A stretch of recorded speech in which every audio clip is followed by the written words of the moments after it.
Bonjour, bienvenue dans cette nouvelle vidéo. Aujourd'hui, je vais vous parler des médecines alternatives dont j'ai eu besoin depuis que je suis petite et j'espère que ça va vous permettre de connaître plus de corps de métier qui peuvent vous aider dans votre quotidien.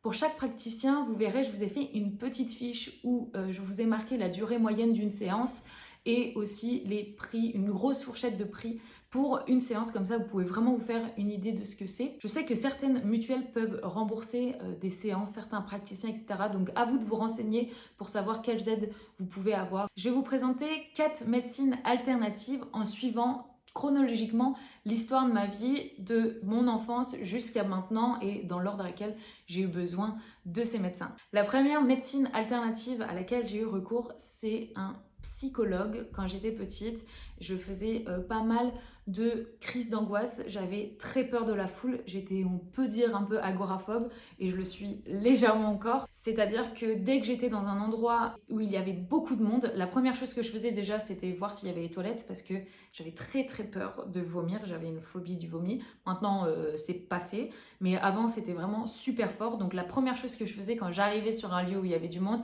c'était repérer les toilettes et voir s'il y avait des pompiers. S'il y avait des pompiers, ça veut dire que c'était pour moi un endroit où il y avait du danger. Vu que des pompiers étaient nécessaires dans ma tête, j'étais là, ok, il faut surtout pas que je reste dans cet endroit parce qu'il y a des pompiers ou la police.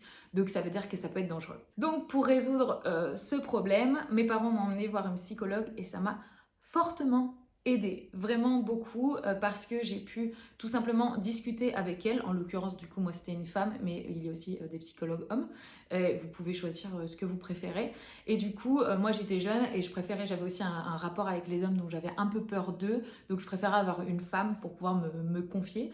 Et surtout, j'ai beaucoup de facilité à parler, donc là ça a été ultra fluide. Mais je sais qu'il y a d'autres personnes qui ont du mal à parler. Mais vous allez voir, en fait, le psychologue, il va pas vous juger. Il va juste vous faire parler, vous permettre de trouver vous-même les réponses à vos propres questions. C'est quelque chose qui est assez subtil, on s'en rend pas compte au début, et au fur et à mesure, vous allez découvrir en vous les clés pour améliorer, pour changer certaines situations. La séance chez un psychologue est d'environ 1 heure, en tout cas c'était le cas pour moi, et coûte entre 50 et 70 euros. J'ai pas le prix précis de ce que mes parents payaient parce que j'étais vraiment jeune, je vais avoir 8-10 ans, quelque chose comme ça. Donc du coup, je n'ai vraiment pas la notion des prix, mais en tout cas, quand on tape prix et psychologue, c'est ce qu'on trouve entre 50 et 70 euros. Et encore une fois, regardez votre mutuelle, peut-être que vous pouvez avoir des séances gratuites. Certaines mutuelles qui font les 6 premières séances gratuites, etc. Je sais qu'en ces temps de Covid aussi, beaucoup de personnes avaient besoin d'un soutien psychologique. Maintenant, je vais vous parler de la micro-kiné. Donc ça, c'était un peu plus âgé. Je pense que j'étais en quatrième, troisième, et là, je faisais des réelles crises d'angoisse depuis vraiment un moment, hein. Je pense que depuis le moment où je me suis cassé ma dent, ouais, c'est ça. C'est depuis le moment où je me suis cassé ma dent, donc j'étais en CE2, et à partir de là, je faisais énormément de crises d'angoisse tous les soirs. Le pire, c'était les dimanches soirs, parce que j'avais très peur de vomir. Enfin bon, bref, tout était un peu lié, mais ça a duré longtemps. C'était vraiment un calvaire aussi pour mes parents, parce qu'une crise d'angoisse, c'est aussi dur, enfin, c'est très dur pour la personne qui le vit, mais pour les personnes qui y assistent, c'est aussi compliqué à gérer. Et du coup, ma mère avait entendu l'existence d'une microkiné et donc nous sommes allés la voir, ma sœur aussi.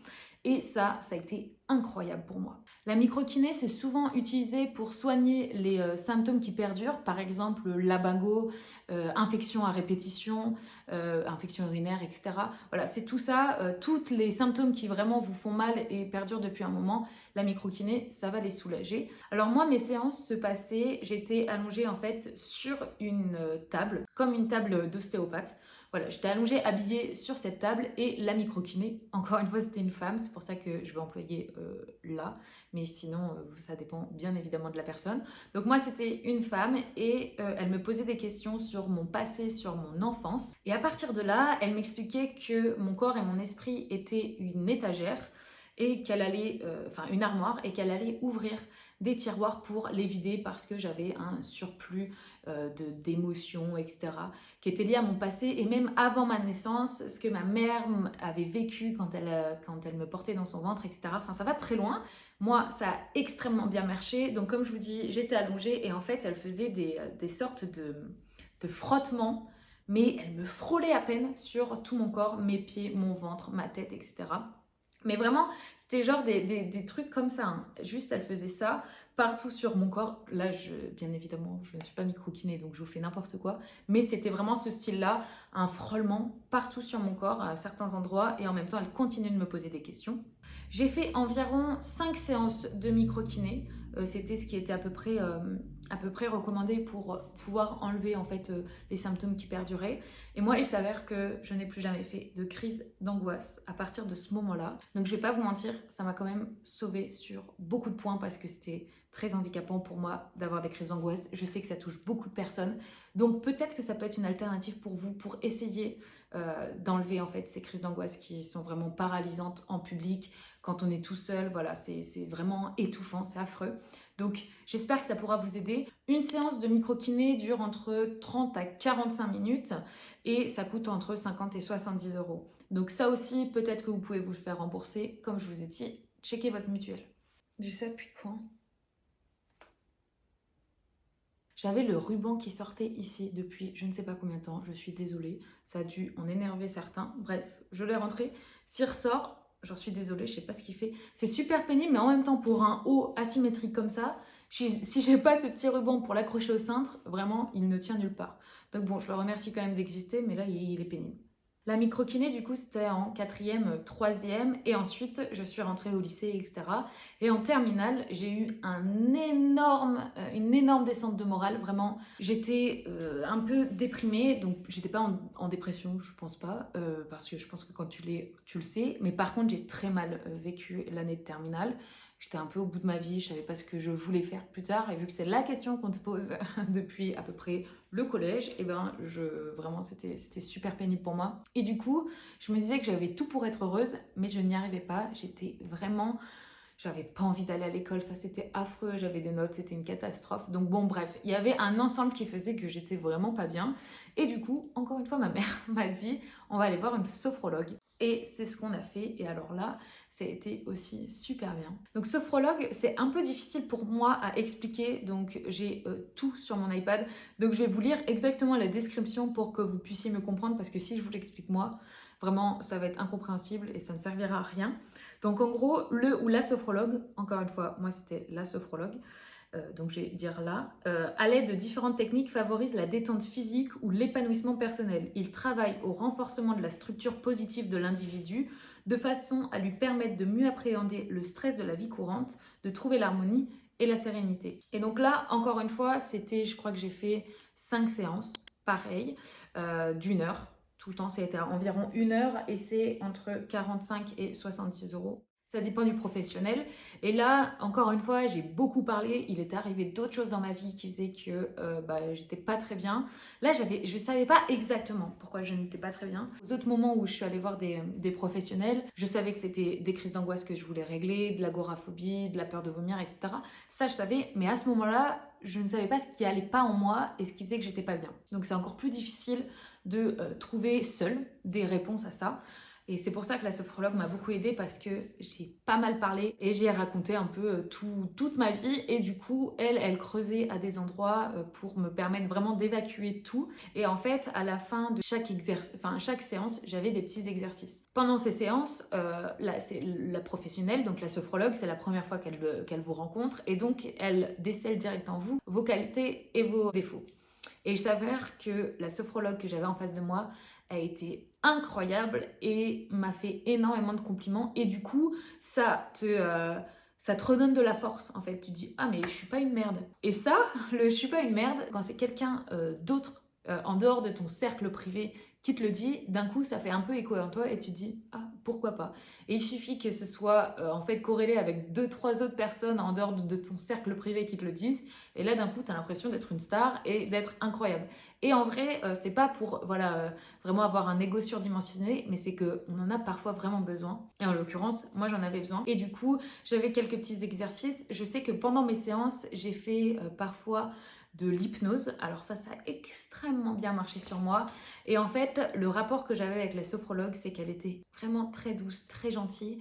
Et en 5 séances, tout allait mieux dans ma vie. Mais vraiment, tout allait mieux, c'est-à-dire que même je cherchais ce que je voulais faire de ma vie, puisqu'au début, je voulais faire médecine, mais j'étais vraiment éclatée en sciences. Je ne sais pas pourquoi c'était médecine. Si, je sais, c'est parce que je kiffais Grey's Anatomy, donc j'avais dit médecine. Et vu que tout le monde me foutait la paix quand je disais médecine, et ben j'avais continué à dire médecine, jusqu'à ce qu'on me, voilà, ce qu'on me casse un peu et qu'on me dise tu feras jamais médecine. Et du coup, il fallait que je trouve autre chose. Et qu'est-ce que j'aimais dans ma vie?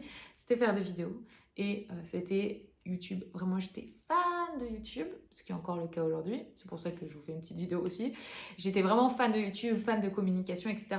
Et c'est elle qui a aussi joué sur ce sujet, qui m'a dit mais quelles sont tes passions? Et on en a vraiment discuté. C'était pas forcément trouver une rémunération derrière chaque idée que j'avais, mais juste te dire mais vas-y, creuse ça et tu verras où ça t'emmène, on s'en fiche. Et j'ai gardé cette mentalité encore aujourd'hui parce qu'elle m'aide beaucoup, beaucoup dans mon quotidien. Donc vraiment, la sophrologue a été utile à ce moment-là de ma vie. Peut-être que la microkiné aurait fait aussi autre chose ou que le psy aurait servi. Comme encore une fois, ça dépend du professionnel qu'on a en face. Moi, c'était une crème adorable et même encore, je lui envoie des messages pour la remercier et on entretient un lien parce que vraiment, actuellement, je vais plus chez la sophrologue, je vais non plus chez microkiné et plus chez le psy. Mais voilà, c'est la seule personne avec qui j'entretiens encore des liens, c'est la sophrologue parce que vraiment, elle m'a beaucoup aidée. Le dernier professionnel auquel j'ai eu recours, et là c'est durant cette dernière année, j'y vais encore actuellement, c'est la luxothérapie. La luxothérapie, je vais faire comme pour la sophrologue, je vais vous l'expliquer en lisant la définition que j'avais trouvée et qui était abordable un peu pour tous. La luxothérapie est une technique réflexe qui stimule vos énergies par un rayonnement infrarouge sur certains points d'acupuncture. Cela permet de rétablir l'équilibre fonctionnel d'un organe. Encore une fois, j'ai connu cette professionnelle et encore une femme par ma mère parce que en fait j'avais des problèmes alimentaires. Je mangeais jusqu'à être vraiment remplie mais à mort quoi et avoir envie de vomir. Il m'est jamais arrivé de vomir après avoir mangé, mais par contre voilà, j'avais un problème comme ça. Donc c'était une sorte de boulimie, on va dire, où vraiment je me gavais et comme je dis, je mangeais mes émotions. Clairement, dès que j'avais une émotion positive, négative, tristesse, etc., je mangeais à mort. Et du coup, c'était un problème parce que j'ai eu une grosse prise de poids. Et vu que j'étais aussi sédentaire, je faisais pas de sport, etc., je suis allée voir cette professionnelle qui a changé beaucoup de choses. C'est-à-dire qu'elle a pris du coup toutes mes mensurations. Elle a fait, comme je vous ai dit, en fait, avec un petit crayon avec un rayon infrarouge. Elle a actionné certains points comme celui de la satiété, donc ne plus avoir aussi autant faim, calmer les crises, parce que ça c'était le plus important, j'avais d'énormes crises, et aussi de réduire le stress, parce que du coup ça jouait sur mon alimentation. Et donc grâce à ces petits points qu'elle positionne sur l'oreille, je sais qu'il y en a ici, il y en a sur le ventre, sous les pieds, sur les mains, enfin bon, voilà, il y en a vraiment dans le creux du bras, il y en a vraiment partout, ça ne fait pas mal du tout. De toute manière, tout ce que je vous dis depuis le début qui concerne voilà, les professionnels, toutes les pratiques ne font pas mal du tout. Vraiment pas, sinon je vous l'aurais dit que là, attention, ça peut faire mal. Ici, ça ne fait pas mal du tout. C'est une petite chaleur, on ressent juste une petite chaleur. Ensuite, aussi, ce que la luxothérapie m'a fait, c'est un rééquilibrage alimentaire qui était assez important. Et ça a été super parce que j'avais peur que ce soit un régime. Et ce n'est pas du tout été un régime, c'était vraiment un rééquilibrage alimentaire.